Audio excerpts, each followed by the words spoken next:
মেয়ের বিভিন্ন ছেলের সাথে সম্পর্ক, বাবা-মা সহ্য করতে না পেরে অপবাদ, নিজের হাতেই হত্যা করে রাস্তায় ফেলে রেখেছে তার লাশ। আসলে একজন বাবা-মা কতটা কষ্ট এবং কতটা মানসিক দুশ্চিন্তার ভেতরে থাকলে এরকম দুর্ঘটনামূলক এবং আইনবিরোধী কাজ করতে পারে। যদিও তাদের কাজটি হয়েছে আইনবিরোধী কাজ, তবুও তারা সমাজকে জানিয়ে দিয়েছে যে একজন বাবা-মাই পারে একজন সন্তানকে কিভাবে সুশিক্ষায় মানুষ করে তে হয়। আমাদের এই সমাজে অনেক মানুষ আছে যাদের দেখা যায় যে তারা তাদের সন্তানকে সঠিকভাবে মানুষ করতে পারে না। তাদের অনৈতিক কাজের কারণেই, তাদের নিজের দোষের কারণেই তাদের সন্তানগুলো নষ্ট হয়। এই বাবা-মা তাদের সন্তানকে সুশিক্ষা করতে না পেরে, মেয়েকে সঠিকভাবে মানুষের কাছে উপস্থিত করতে না পেরে যখন দেখেছে যে তার সন্তানের দ্বারা তাদের সমাজে প্রভাব নষ্ট হচ্ছে, তারা মানুষের কাছে মুখ দেখাতে পারছে না, সেই সন্তানকে দুনিয়াতে বাঁচিয়ে রাখার থেকে না রাখাই ভালো। তাই তারা সিদ্ধান্ত নিয়েছে যে ছিল যে তারা তার সন্তানকে আর দুনিয়াতে বাঁচিয়ে রাখবে না এবং তাকে হত্যা করেছে এবং তারা রাস্তায় লাশটাকে ফেলে রেখেছে। যদিও কাজটি আইন বিরোধী, যদিও কাজটি অন্যায় হয়েছে, একটুবার সুযোগ দেওয়ার দরকার ছিল। কিন্তু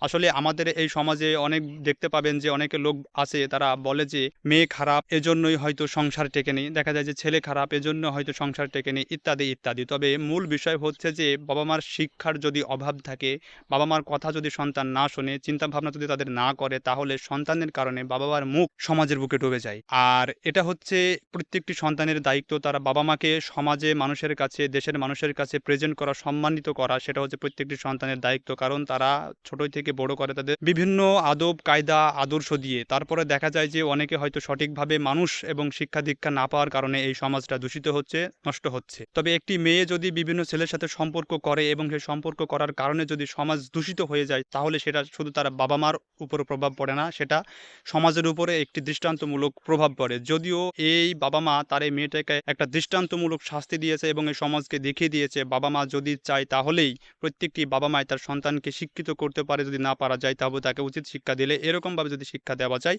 তাহলে একটাকে দেখলে আরো ৫টি ভয় পাবে যে আমরা আসলেই যদি এরকম কাজ করি তাহলে আমাদের বাবা মাও এভাবে আমাদের চরম শাস্তি দিতে পারে। আসলে দিন শেষে দেখা যায় যে সন্তান যাই করুক কেন, একটা সময় সব দোষ কিন্তু তারা বাবা মার উপরেই চলে আসে। তাই এই বাবা মার দোষগুলোই আগে হয়। তবে সন্তানকে যদি সঠিকভাবে মানুষ করতে না পারা যায়, সকল দায়ভার জীবনের শেষ পর্যন্ত, শেষ নিঃশ্বাস পর্যন্ত সকল দোষ বাবা মাকেই বহন করতে হয়। তবে যদিও কাজটি আইনের হাতে তুলে নিয়েছে এবং আইন হাতে তুলে নিয়েছে, কাজটি সঠিক হয়নি। তারা চেষ্টা করলে এবং আরও যদি কোনো পদক্ষেপ থাকতো, নিতে পারতো।